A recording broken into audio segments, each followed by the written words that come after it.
بسم اللہ الرحمن الرحیم۔ نسیم ہدایت کے جھونکے۔ ان ویڈیوز میں ان بھائیوں اور بہنوں کا ذکر کیا جائے گا جنہوں نے اسلام قبول کیا۔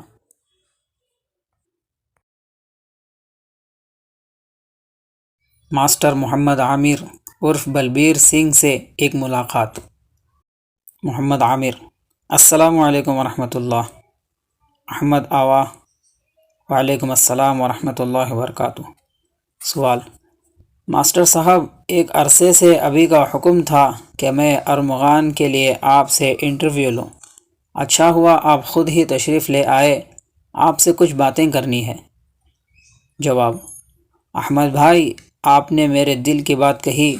جب سے ارمغان میں نو مسلم کے انٹرویو کا یہ سلسلہ چل رہا ہے، میری خواہش تھی کہ میرے قبول اسلام کا حال اس میں چھپے، اس لیے نہیں کہ میرا نام ارمغان میں آئے، بلکہ اس لیے کہ دعوت کا کام کرنے والوں کا حوصلہ بڑھے اور دنیا کے سامنے کریم و ہادی رب کی کرم فرمائی کی ایک مثال سامنے آئے، اور دعوت کا کام کرنے والوں کو یہ معلوم ہو کہ جب ایسے کمینے انسان اور اپنے مبارک گھر کو ڈھانے والے کو اللہ تعالیٰ ہدایت سے نواز سکتے ہیں، تو عام شریف اور بھولے بھالے لوگوں کے لیے ہدایت کے کیسے مواقع ہیں۔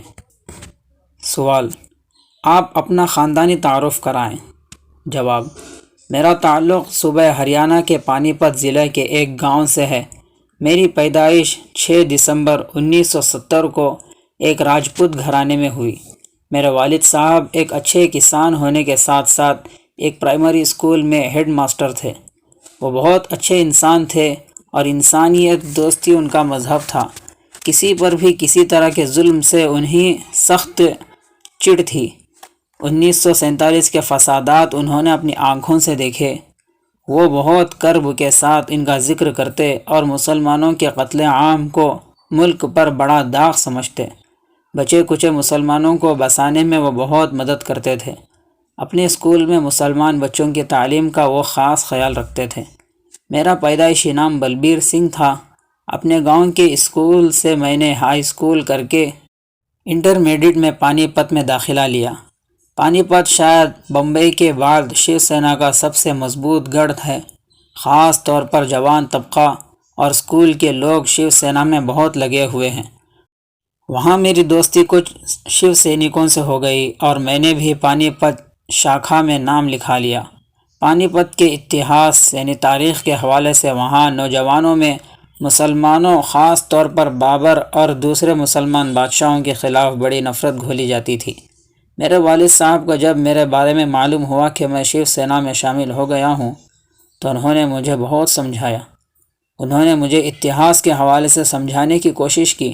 انہوں نے بابر، خاص طور پر اورنگزیب کی حکومت کے انصاف اور غیر مسلموں کے ساتھ ان کے عمدہ سلوک کے قصے سنائے اور مجھے بتانے کی کوشش کی کہ انگریزوں نے غلط تاریخ ہمیں لڑانے کے لیے اور دیش کو کمزور کرنے کے لیے گڑھ کر تیار کی ہے۔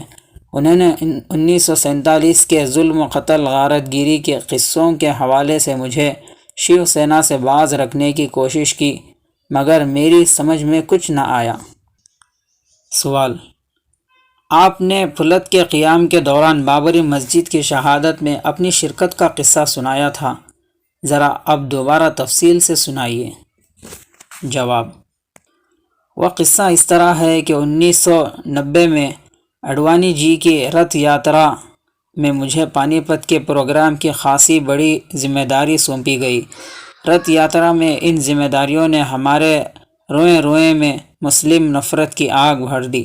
میں نے شیواجی کی سوگند کھائی کہ کوئی کچھ بھی کرے، میں خود اکیلے جا کر رام مندر پر سے اس ظالمانہ ڈھانچے کو مسمار کروں گا۔ اس یاترا میں میری کارکردگی کی وجہ سے مجھے شیو سینا کے یوتھ ونگ کا صدر بنا دیا گیا۔ میں اپنی نوجوان ٹیم کو لے کر 30 اکتوبر کو ایودھیا گیا۔ راستے میں ہمیں پولیس نے فیض آباد میں روک دیا۔ میں اور میرے کچھ ساتھی کسی طرح بچ بچا کر پھر بھی ایودھیا پہنچے، مگر پہنچنے میں دیر ہو گئی اور اس سے پہلے گولی چل چکی تھی اور بہت کوشش کے باوجود میں بابری مسجد کے پاس نہ پہنچ سکا۔ میری نفرت کی آگ اس سے اور بھڑکی۔ میں اپنے ساتھیوں سے بار بار کہتا تھا، اس جیون سے مر جانا بہتر ہے۔ رام کے دیش میں عرب لٹیروں کی وجہ سے رام کے بھکتوں پر، رام جنم بھومی پر گولی چلا دی جائے، یہ کیسا انیائے اور ظلم ہے۔ مجھے بہت غصہ تھا۔ کبھی خیال ہوتا تھا کہ خودکشی کر لوں، کبھی دل میں آتا تھا کہ لکھنؤ جا کر ملائم سنگھ کے اپنے ہاتھ سے گولی مار دوں۔ ملک میں فسادات چلتے رہے اور میں اس دن کی وجہ سے بے چین تھا کہ مجھے موقع ملے اور میں بابری مسجد کو اپنے ہاتھوں مسمار کروں۔ ایک ایک دن کر کے وہ منحوس دن قریب آیا جسے میں اس وقت کا خوشی کا دن سمجھتا تھا۔ میں اپنے کچھ جذباتی ساتھیوں کے ساتھ 1 دسمبر 1992 کو پہلے ایودھیا پہنچا۔ میرے ساتھ سونی پت کے پاس ایک جاٹو کا گاؤں کا ایک نوجوان یوگیندر پال بھی تھا جو میرا سب سے قریبی دوست تھا۔ اس کے والد ایک بڑے زمیندار تھے اور وہ بھی بڑے انسان دوست آدمی تھے۔ انہوں نے اپنے اکلوتے بیٹے کو ایودھیا جانے سے بہت روکا۔ اس کے تاؤ بھی بہت بگڑے مگر وہ نہیں روکا۔ ہم سب لوگ 6 دسمبر سے پہلے کی رات میں بابری مسجد کے بالکل قریب پہنچ گئے اور ہم نے بابری مسجد کے سامنے کچھ مسلمانوں کے گھروں کی چھتوں پر رات گزاری۔ مجھے بار بار خیال ہوتا تھا کہ کہیں 30 اکتوبر کی طرح آج بھی ہم اس شبھ کام سے محروم نہ رہ جائیں۔ کئی بار خیال آیا کہ لیڈر نہ جانے کیا کریں، ہمیں خود جا کر کار سیوا شروع کرنی چاہیے، مگر ہمارے سنچالک نے ہمیں روکا اور ڈسپلین بنانے رکھنے کو کہا۔ اما بھارتی نے بھاشن دیا اور کار سیوکوں میں آگ بھر دی۔ میں بھاشن سنتے سنتے مکان کی چھت سے اتر کر کدال لے کر بابری مسجد کی چھت پر چڑھ گیا۔ یوگیندر بھی میرے ساتھ تھا۔ جیسے ہی اما بھارتی نے نعرہ لگایا، ایک دھکا اور دو، بابری مسجد توڑ دو، بس میری مرادوں کے پورا ہونے کا وقت آ گیا اور میں نے بیچ والے گنبد پر کدال چلائی اور بھگوان رام کی جے کے زور زور سے نعرے لگائے۔ دیکھتے دیکھتے مسجد مسمار ہو گئی۔ مسجد کے گرنے سے پہلے ہم لوگ نیچے اتر آئے۔ ہم لوگ بڑے خوش تھے۔ رام لیلا کے لگائے جانے کے بعد اس کے سامنے ماتھا ٹیک کر ہم لوگ خوشی سے گھر آئے اور بابری مسجد کی 2 اینٹیں اپنے ساتھ لائے جو میں نے خوشی خوشی پانی پت کے ساتھیوں کو دکھائی اور وہ لوگ میرے پیٹ ٹھونکتے تھے۔ شیو سینا کے دفتر میں وہ اینٹیں رکھ دی گئیں اور ایک جلسہ کیا گیا اور سب لوگوں نے بھاشن میں فخر سے میرا ذکر کیا کہ ہمیں گروہ یعنی فخر ہے کہ پانی پت کے نوجوان شیو سینک نے سب سے پہلے رام بھکتی میں کدال چلائی۔ میں نے گھر بھی خوشی سے جا کر بتایا۔ میرے پتا جی بہت ناراض ہوئے اور انہوں نے گہرے دکھ کا اظہار کیا اور مجھ سے صاف کہہ دیا کہ اب اس گھر میں تو اور میں دونوں نہیں رہ سکتے۔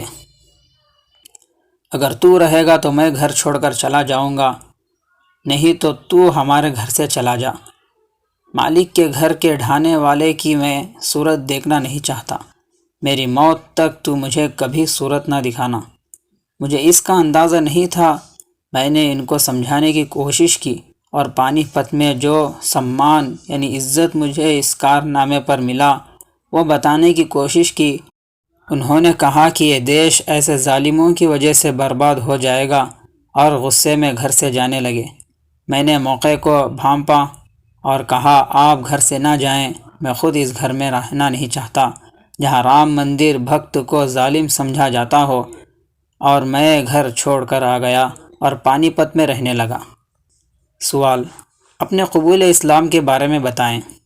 جواب: پیارے بھائی احمد، میرے اللہ کیسے کریم ہے کہ ظلم اور شرک کے اندھیرے سے مجھے نہ چاہتے ہوئے اسلام کے نور اور ہدایت سے مالا مال کیا۔ مجھ جیسے ظالم کو جس نے اس کا مقدس گھر شہید کیا، ہدایت سے نوازا۔ ہوا یہ کہ میرے دوست یوگیندر نے بابری مسجد کی اینٹیں لا کر رکھی اور مائک سے اعلان کیا کہ رام مندر پر بنے ظالمانہ ڈھانچے کی اینٹیں سوبھاگیہ یعنی خوش قسمتی سے ہماری تقدیر میں آ گئی ہیں، سب ہندو بھائی آ کر ان پر متدان یعنی پیشاب کریں۔ پھر کیا تھا، بھیڑ لگ گئی، ہر کوئی آتا تھا اور اینٹ پر حقارت سے پیشاب کرتا تھا۔ مسجد کے مالک کو اپنی شان بھی دکھانی تھی۔ 4-5 روز کے بعد یوگیندر کا دماغ خراب ہو گیا۔ پاگل ہو کر وہ ننگا رہنے لگا، سارے کپڑے اتارا تھا۔ وہ عزت والے زمیندار چوکیداری کا اکلوتا بیٹا تھا۔ اس پاگل پن میں وہ بار بار اپنی ماں کے کپڑے اتار کر اس سے منہ کالا کرنے کو کہتا، بار بار اس گندے جذبے سے اس کو لپٹ جاتا۔ اس کے والد بہت پریشان ہوئے، بہت سے سیانے اور مولانا لوگوں کو دکھایا، بار بار مالک سے معافی مانگتے، دان کرتے، مگر اس کی حالت اور بگڑتی تھی۔ ایک روز وہ باہر گئے تھے تو اس نے اپنی ماں کے ساتھ گندی حرکت کرنی چاہی۔ اس نے شور مچا دیا، محلے والے آئے تو جان بچی، اس کو زنجیر میں باندھ دیا گیا۔ یوگیندر کے والد عزت والے آدمی تھے، انہوں نے اس کو گولی مارنے کا ارادہ کر لیا۔ کسی نے بتایا کہ یہاں سونی پت میں عیدگاہ میں ایک مدرسہ ہے، وہاں بڑے مولانا صاحب آتے ہیں، آپ ایک دفعہ ان سے اور مل لیں، اگر وہاں کوئی حل نہ ہو تو پھر جو چاہے کرنا۔ وہ سونی پت گئے تو معلوم ہوا کہ مولانا صاحب تو یہاں 1 تاریخ کو آتے ہیں اور پرسوں 1 جنوری کو آ کر 2 تاریخ کی صبح میں جا چکے ہیں۔ چودھری صاحب بہت مایوس ہوئے اور کسی جھاڑ پھونک کرنے والے کو معلوم کیا۔ معلوم ہوا کہ مدرسے کے ذمہ دار قاری صاحب یہ کام کر دیتے ہیں، مگر وہ بھی مولانا صاحب کے ساتھ سفر میں نکل گئے ہیں۔ عیدگاہ میں ایک دکاندار نے انہیں مولانا کا دہلی کا پتہ بتایا کہ پرسوں بدھ میں حضرت مولانا نے بوانے دہلی میں ان کے یہاں آنے کا وعدہ کیا ہے۔ وہ لڑکے کو زنجیر میں باندھ کر بوانے کے امام صاحب کے پاس لے گئے۔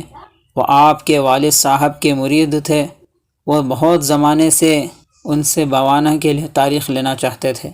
مولانا صاحب ہر بار ان سے معذرت کرتے تھے۔ اس بار انہوں نے ادھر کے سفر میں 2 روز کے بعد ظہر کی نماز پڑھنے کا وعدہ کر لیا تھا۔ بوانا کے امام صاحب نے بتایا کہ حالات کے خراب ہونے کی وجہ سے 6 دسمبر 1992 سے پہلے ہریانہ کے بہت سے امام اور مدرسین یہاں سے یوپی اپنے گھروں کو چلے گئے ہیں، اور ان میں سے بعض 1 کے مہینے تک نہیں آئے۔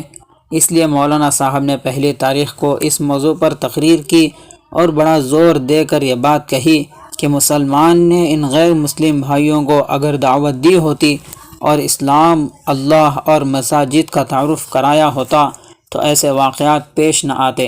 انہوں نے کہا کہ بابری مسجد کی شہادت کے بیک واسطہ ہم مسلمان ذمہ دار ہیں، اور اگر اب بھی ہمیں ہوش آ جائے اور ہم دعوت کا حق ادا کرنے لگیں تو یہ مسجد گرانے والے مسجدیں بنانے اور کرنے والے بن سکتے ہیں۔